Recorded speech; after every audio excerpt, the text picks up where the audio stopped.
Rolling on September 16th, 14th. I'm really advancing the agenda, huh? September 14th, right? On the last day of class for session C, where we are. Uh-oh, we're losing Lee. Can you time it? Yeah, we can time it again. We'll start over again. So we'll pretend you gave your introduction. And now you want to persuade us all to learn cooking. Take it from there. I'll repeat my significance. Okay, do your whole 9 yards. If you want a little cash in your pocket, if you want something for a birthday present, you guys should consider be interested in my topic that I'm presenting today.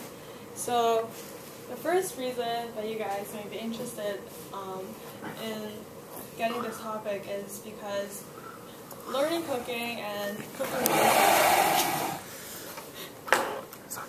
according to a journal, it says an average American family household that an average spend on every meal outside is $15, but if you cook by yourself, it's $9. So by only cooking at home, you're saving $6 every time. And in a total in a week, that you'll probably save more than $50 a week just by cooking by yourself. And according to the Business Insider, which is an authorized business company, it says every household spends a year on food more than $6,000, and the 43% of the money goes to eating outside. So consider the great amount of money you spend outside. Why don't you consider spending the money to cook by yourself? You can just simply go to the groceries, and it's really cost effective to cook by yourself. And yes, it's way better than ordering food every night. And the second reason that I like to persuade you to learn cooking is that it builds what is it? Meaningful relationships. Yes, it builds meaningful relationships. Is that you? Like every time that you run back home, telling your mom, "I'm so hungry, I want food." Why don't you reverse that? Let you cook and your mom wait. So I remember a time that was the first time that I ever cooked for my family. It was when I was in high school on my mom's birthday that I cooked a whole meal for her. What she said to me was, she said she was really moved by what I did to her, and she said this behavior makes her feel like I've grown up. I'm able to take care of not only myself but also people around me. And cooking for other people is not only like beneficial for you to save money, but it also like brings love and appreciation for people around you. So by cooking for other people, it's not a matter of how good you cook, it's rather about the gratification and everything else you give to others. Good. So third, I'd like to share with you some concrete actions you can take to learn cooking. So the first way will be you can just simply go online and search for recipes. That's what I did when I began to learn cooking. The recipes are really easy to follow, but sometimes words get confusing. So the second way that you can learn cooking is from cooking videos you can type on YouTube. Because visual images provide a much better evidence for you to follow. And whenever you miss something, you can always go back and you can always see what you missed and start learning. Just follow what the video says. And the last way, which I recommend the most, will be to learn from a family member. It's a way for you to create more communication with your family, and it also helps your family member. You can, show your love and appreciation just by simply learning from them. They will feel like, oh, you're making effort to take care of us. Good. So in summary, by performing these actions, you saved up a lot of money, and you also show love and appreciation for your family. And yes. A lot of other benefits. Say the word benefits. You're saying benefits. Yeah, benefits. Yes, yes. It brings a lot of benefits to to you guys if you started learning cooking. Thank you. And so in summary, I've shown you 2 reasons and 3 actions that you can do after you learn cooking. And in conclusion, there's no doubt in this room that I want to persuade you guys to learn cooking. And take a moment and think of think of a beautiful, not beautiful, think of something, your most memorable memory when you're growing up.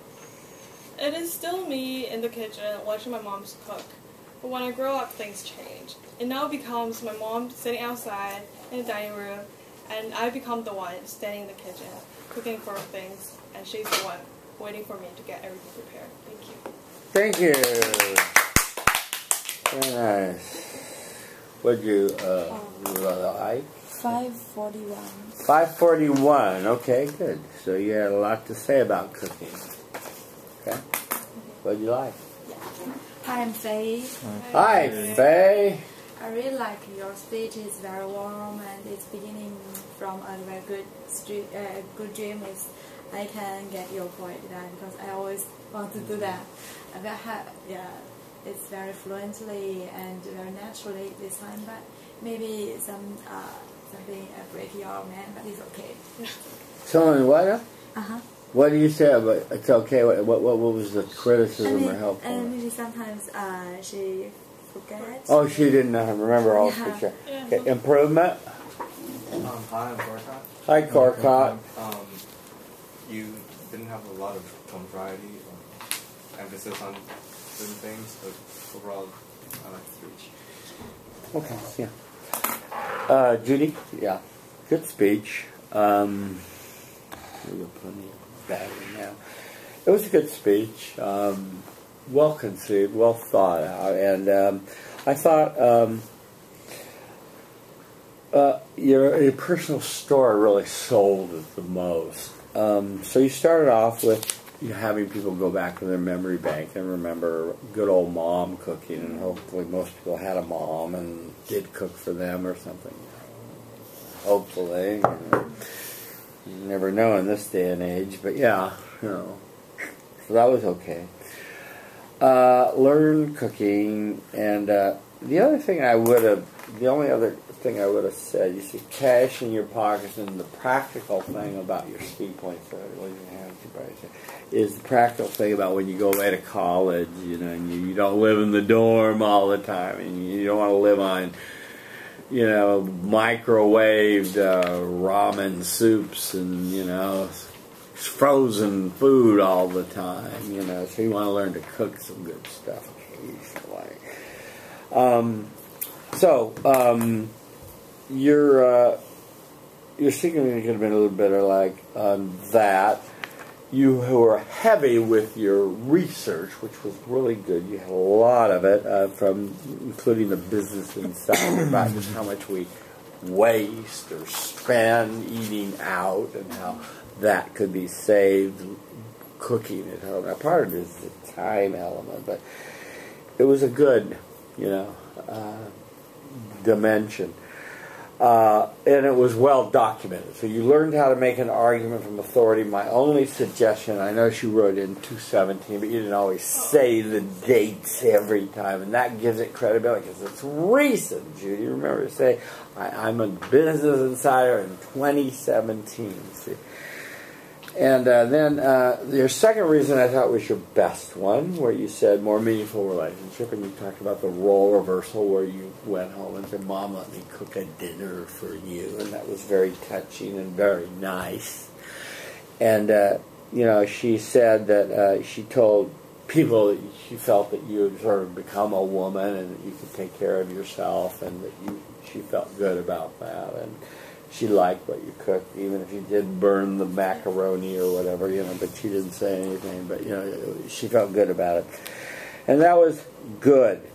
The concrete actions, yeah, that's good. Recipes, YouTube, those were all perfectly consistent and good things that people could do. And they can rewind it, you're right, if they need to.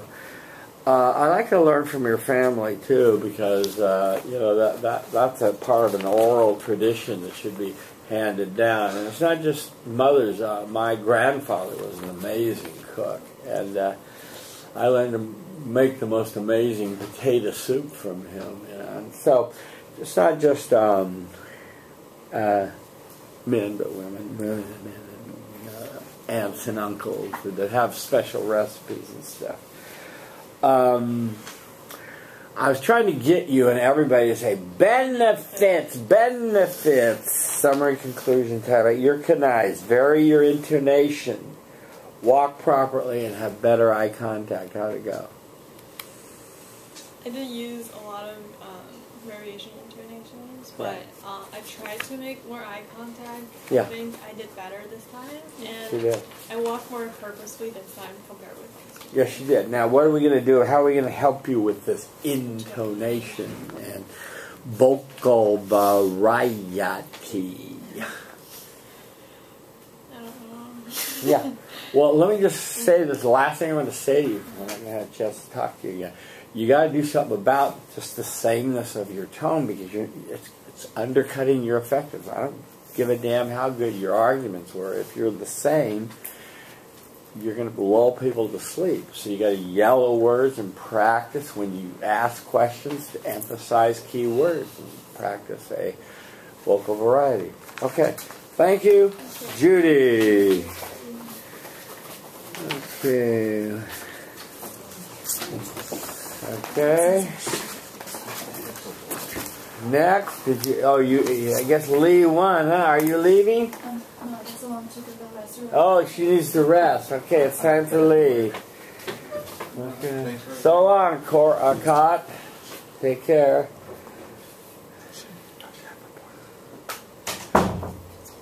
Okay. You want to take this over back here? Okay. You have places to go, people to meet? I need a time here. Oh, time, yeah. Okay, we're going to time you, Mr. Lee. You're going to use your notes? Oh, bad form. Okay. Just in case. In case, yeah. Just in case, okay. Relieves my stress. Yeah. No problem. Is it yours? My glasses? I thought. Why, are they in the way? Yeah, I'll put them back on. Okay, Mr. Lee. Yes. Hi, Moni. Hi, Lee. Okay, so in July 2001, a 2-year-old Kevin was taking his vacation with his family from New Jersey to Maine. But after his vacation, he died. The reason is due to eating a hamburger that is infected with Ucla. Today, I'm going to persuade you to become vegan. I will give you 2 reasons and 3 actions and benefits you will get if you follow my proposal. By being a vegetarian, you can save a lot of animals. You can save the land that is used to grow these animals, and you can protect environment. And final, most importantly, you will be healthier by eating more vegetables. The first reason I want you to be a vegan is because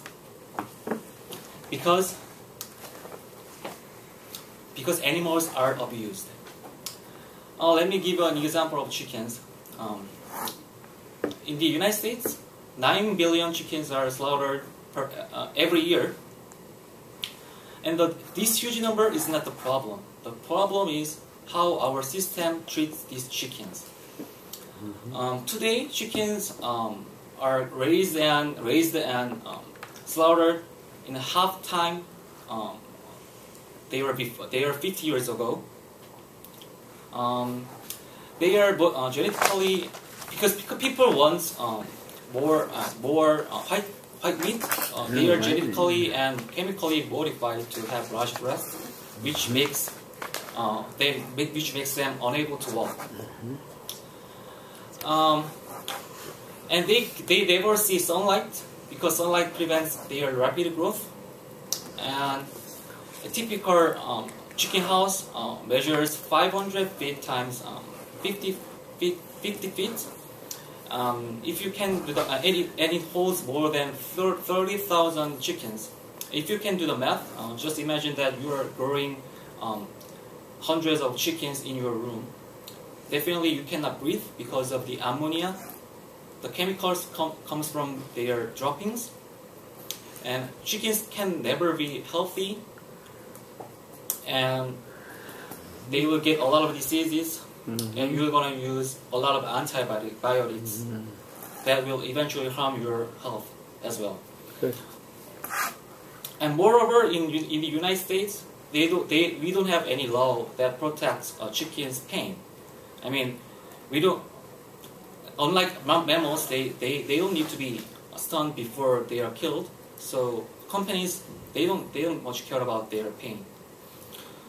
I feel very guilty about this because I eat meat, and I strongly believe that humans deserve to eat meat.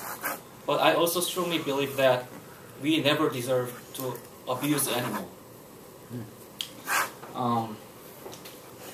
So the second reason I want you to be a vegan is because the farmers are also abused. In the United States, average farmer, a typical farmer with 2 chicken houses, they borrowed $500,000, but they earns only $18,000 per year. It seems very easy. I mean, if they work 30 years, they can get rid of this debt. But actually, it's not that easy because company wants them under their control. They are using the farmer's weakness. So let's say you are the farmer, you borrowed money, $300,000 to build a new chicken house. Once you make initial investment, the company will come to you to upgrade your equipment constantly, and they are making your debt much more. So they are using companies are using the farmers' debt as a weakness to control them. So that's how the farmers are abused, and I feel very sorry. I feel sad about this issue because I believe farmers are the founders of our civilization. I respect them. So third, I will give 3 actions to prevent this tragedy. The first action: know about what you're eating.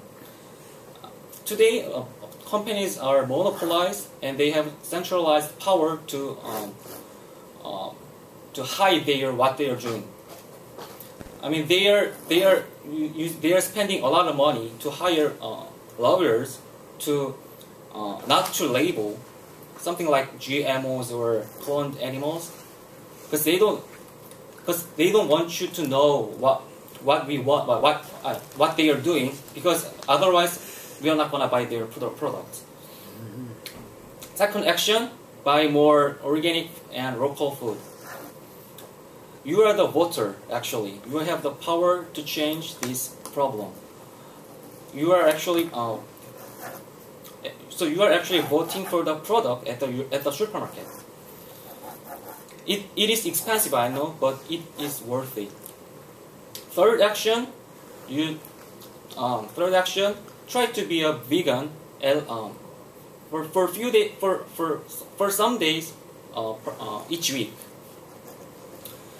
I understand. As an omnivore, I understand it's really hard to change out my diet, but just one day per week, you can try vegetarian food, and they are actually delicious than I expected. Like tofu steak is better than beef steak sometimes. So why don't you try to be a vegan for some days a week? So finally, when you perform these actions, you will be proud of this because you save animals, you save lands, you save the environment, and most importantly, you will be healthier. So in summary, I give you 2 reasons and 3 actions why you should be a vegan. And there should be no doubt in this room that it is really beneficial to be a vegan. After Kevin's death, his family had dedicated to prevent foodborne illness. They proposed a Kevin's law, which gives the USDA the power to shut down the plant, the factories which make contaminated food, but this bill never passed. But after 10 years after that, in 2011, President Obama passed a bill similar to that. I mean, things are changing if you are caring. So try to be a vegan. Thank you. Thank you. What was the time? 8 minutes. 8 minutes. Oh, that was 2 speeches. So you gave 2 speeches. Sorry. I know this, but I cannot make it shorter. I did a lot of You can't. practice. Huh? I mean, God has made you long-winded? actually, this length is not much different from not that long. I think, but I can't just speak English too fast. Okay. Good. But All right. Well, it's something you have to work on because you have to respect time limits. Because if you're going to live and work in America, sometimes your boss will say, "Hey, Lee, let me have your opinion in 4 minutes," and you don't get 8. So what you like? And Bo. Hi, Bo. I think at this time you definitely talk with more determined. You're more confident in yourself. I really appreciate that. And then, thank you. Yeah, I think the only thing that I noticed is that you tend to scratch your nose whenever you're nervous, and then sometimes it gets a little bit distracting. But then you can't control it, so I try to put your hand down at any time. Then just don't put your hands up. Okay, that's a good thought. Yeah. Beauty blue eyes. I think he made a lot more eye contact this time. I noticed he always made eye contact with me, which he never did. I think he's more confident, I feel like. And he had lots to say. Only the time limit, maybe. You need others. Really quickly, since you've really run way over and we have one more to do. Lee, gosh. You started with the story of Kevin, and you went back to Kevin in the end. Interestingly enough, you sort of undercut it, your own speech, by saying Kevin's law or a formula that is past. So, do we no longer have a problem, or do we have a problem? I don't know. But maybe we don't have a problem with as much E. coli, I don't know, but be careful about that. Okay. You said be a vegan, be a vegetarian, I don't know, and then you said be it 1 day a week, so that was your proposal at the final end, so you want to be kind of consistent with that. Your significant statement was, I thought, pretty good. You save the animals, you save the land, and you save yourself. So those were pretty intriguing statements. That was good, and it was related to the audience. It shows me, Lee, you understood significant statement. You chose to only talk about chickens, however, which I think was okay, but it undercut your case a little bit. The beef industry, and Kevin, this way, he didn't eat he ate a hamburger, not a cheeseburger. So, your example wasn't a chicken burger or chicken fillet, but anyway, I quibble. On the, you spent too much time on giving these examples of just how awful the situation is, and did you, well, obviously you didn't. But I said to many of the students, you have to say where your evidence came from and the date of where it came from. I know it's on the page, but your audience can't read the page. You have to say, according to Peter Singer in The Ethics of What We Eat, or according to Food Incorporated by Robert Kinner in 2008. He concluded, see, and stress that with your voice so we have credibility of your statistics. You made a case for, I wasn't moved at all by your case for the growers or getting screwed by the big conglomerates. It's a free country. They chose to be chicken farmers. They can choose not to be chicken farmers. So you didn't move me on that. Your actions 1 was questionable, 2 was okay, buy local and organic, yeah. I thought your third one was probably your most reasonable, to not try to go cold. Bad analogy, I'm going to say cold turkey, but to just immediately go off of all meat and do it, without gradually doing it, which is what you advocated. I think you undercut yourself by saying, I eat meat all the time. So I think you needed to have said, I eat meat all the time, but I've now gone to 2 days a week where I don't, or every Sunday I only eat vegetables, or something like that. So you're doing something that you're not asking Judy and Bo to do that you're not doing. It's like this girl that gave a speech on everyone should donate blood, and someone raised their hand and said, how much blood have you donated? She said, none. I went, wow. Okay. So, that sort of hurt. Your tieback was good. I don't see any canais. Were there any here? Actually, my goal was just do it. I mean, I can avoid this because we have limited time, right? But I decided go ahead. to do it. You got. That was my just goal. What was your goal? Just do it. Just do it. Okay. I mean, when I practice like this, I know it's more than like 5 minutes, and I cannot make it shorter. So I first decided not to do this if I can. I appreciate you having the courage to do it. Yeah, that was good. But I tried it. Yeah, you tried. And that was good. I don't accept your belief that I can't do it in any shorter amount of time. You can edit, you can cross things out and not say them, and that will cut it down. True. Okay, let's hear from Bo. Thank you. I'm waiting for so long. I guess Lee's leaving. He's not going to stay and hear Bo. Are you staying for Bo? Oh, that's nice. So you don't have to get a drink after all. Okay, good. All right. Oh, you're taller. Okay, good. Yeah, he's good. Okay, Bo. Go for it, Bo. Hi, I'm Bo. Hi, Bo. Have you all dreamed of living a really healthy lifestyle without going to the gym, getting yourself wet, or beating yourself from eating delicious but unhealthy food? Well, today you'll be grateful about what I'm about to offer you today. Today I'm persuading you to listen to classical music.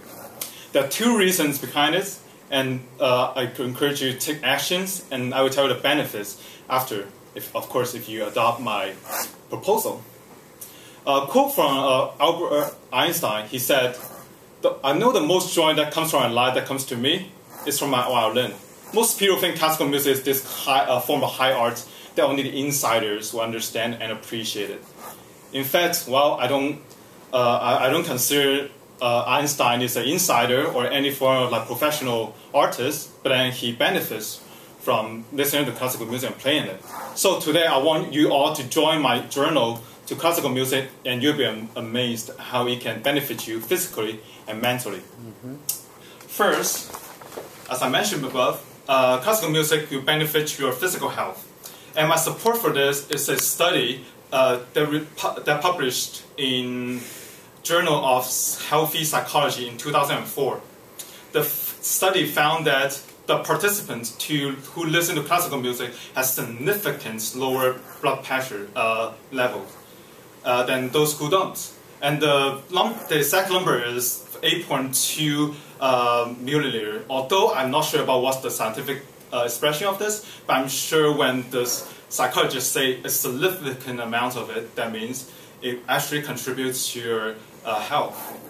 For myself, as a college student like you and me, and we always suffer from being too stressful from all the tests and stuff like that, and we don't always have time to go outside and relax ourselves. So listening to classical music is very accessible. For myself, I always listen to classical music when I do homework and relax myself, and it's just a great experience. And secondly, classical music will contribute to our mental health as well. Yes, got it. Our mental health as well. And then this is my support for this is my self-experience. Before I come to UCLA, I don't usually appreciate things because I don't know much about it. And after I come into UCLA as a piano major, and I'm forced to take all the music history, music theory classes, although I didn't like those classes a lot. But then after I attend those classes, I found out I started to appreciate things and much more, including my surroundings. I started to value them. I look at them from serious perspectives, and I started to value merits on a conversation by others, on opinions by others. By appreciating other things means you probably look at the positive sides of it instead of the negative side. And looking at the positive side of things will make you happy. And indeed, learning about classical music started to make me happy and happier as it progressed. And by learning more about it, you find your life to be more fulfilled. And here are the 3 actions you can take to sum up a proposal. The first one is to just simply by listening more. Just go on Apple Music, click on the musical music playlist, and then you can just listen to it anytime. It's very accessible. It's easy to listen. And the second, you can attend those music history class, music theory class with the resources from UCLA School of the Music. And third, and you can start picking up an instrument. Such as myself, I'm a piano teacher, only $40 an hour. It's not too expensive. It's very accessible. And then you can just find other student teachers like me to pick up an instrument. And then it's great. By doing all these things, it makes you to learn more about classical music and it will make you fall in love with it. In summary, I've shown you the why you should listen more classical music and the actions and benefits behind it. There's no doubt in this room I want to persuade you to listen to classical music. So when you're stressed about the upcoming test, and well, my advice for you is to simply put on a headphone, and then you think, wow, life is 6th grade again. In fact, this is what I'm about to do. Thank you. Thank you very much, Bo. 4:45. 4:45, much closer to the time. What did you like, Lee? Hi, Lee. Hi, Lee. He was so confident. I can feel that. I mean, very good voice tone. And yeah. Oh. And a lot of gestures too. Like, Right gesture. yeah, Oh. powerful gestures. Lee, can you open the door and let Faye in if she's standing at the door waiting? Is she waiting out there? No. She's not out there? No. Okay. She said she went left her. upstairs. Yeah, she said she went upstairs. She's coming. She's coming. Yes. Okay. She's coming. Okay, good. Should I go? Leave it. Okay. We thought we lost So you. I appreciate your speech. Yeah, thank you. Okay, good. Thank you. And Judy Blue Eyes, how can he improve? Stand up for Jesus and stand Yes, up? I think he did a good job in making his speech really structured, and I really like his concrete actions. I think these are really accessible. But I think he talked a little fast, so I think next time he may try slowing down for the audience to follow. Okay. You made a pretty amazing. You can sit down if you want to. You made a pretty amazing. You like to stand? Go ahead and stand. You made a pretty amazing claim saying you can get a healthy lifestyle without getting wet in the gym or dieting. Just listen to classical music. Wow, that's quite a claim. I don't believe it, but hey, it kind of got my attention. Yeah. So you wanted to persuade us to listen to classical music every day, and you gave us 2 reasons that and benefits that will follow, right? And I would have. I was interested that you used. Everyone quotes Albert Einstein. He played the violin, and he claims he loved it. And I'm not so sure that Albert Einstein. I realize he's Albert Einstein. He's a great example, but some people are going to be put off by the fact that Albert Einstein is the guy you're quoting to appreciate classical music. I know you went on to say, I'm no Albert Einstein and I appreciate it, but you're a music major, right? So, I don't know. I was just, you know, maybe a different quote would have been. Well, my point is like, even for a non-music major, like, he still appreciated it. He still appreciated it. Yeah, but this is my point that I was trying to make. But he was, you know, he was into the physics of the sounds and all kinds of other stuff. So, okay. On your first reason, you quoted from, and you fully quoted the Health Psychology Journal. And so that was good, and you told us where your source came from. I'm a little skeptical about the study. I don't know how long you have to listen to classical music to get your blood pressure lowered. Do you have to listen to it 20 minutes twice a day? Or I don't know what the parameters of the study was, but it sounded good, so you had... The study was too in-depth. Like, the only thing that people understand is probably this information. I look ahead, it's just I don't understand anything else. You know, okay, it's really in-depth. Fair enough. You did fulfill your need to have a statistic and a piece of evidence from the deep internet, and that you did do. So you fulfilled that part of the assignment. Your second part of the assignment about physical health and mental health, too, came from your own personal experience, where you talked about the fact that you were forced take all these stupid classes, but they turned out not to be so stupid after all. You actually learned something, and you expanded your horizons, and you came to appreciate that there was more to the world than little old 17-year-old Bo knew at the time. And damn, there's a big world out there that I have to discover, right? Mm-hmm. Yeah. So that was a good story. On your actions, just start listening to classical music. You didn't mention, but you put down the Apple possibility, the Apple list, or Spotify, or whatever. You know, you can find it in many places. You encourage people to take music theory, which I wouldn't recommend they take, but musical history I would. And picking up an instrument and they can pay you $40 an hour, yeah, I bet we'll have a long line for that.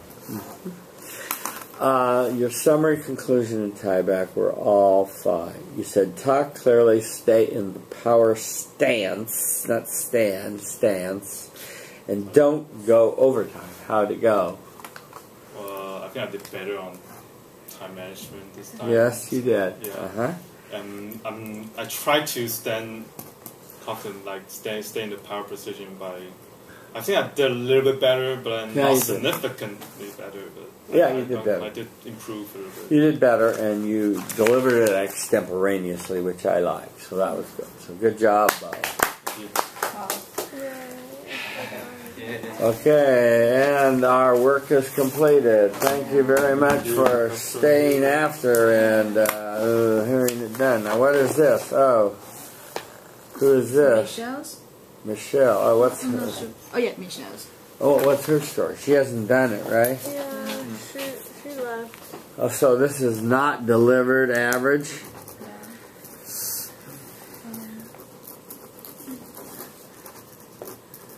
Okay, yeah, that's her loss. If it will affect the grade, or it's just the end? Well, you know, the people that get it are going to have a little better up than the people that get it average. I appreciate people that stayed and did it, you know. So it's good that people stayed and did it, you know. But I'm not going to, like, just move somebody from an A to a C because they didn't show up for the final, you know. So I'm glad you guys stayed. Yeah, thank you. Thank you. It helped you, yeah. Do we need to write a self-evaluation for this? Yeah. I'll send that out tonight when I send the, email me the self-evaluation. Yeah. So this is part 5, and I'm shutting down part 5 for 放心吧，我会下来。 C. Okay, and we are, 一起吧。 and it is a wrap for part C.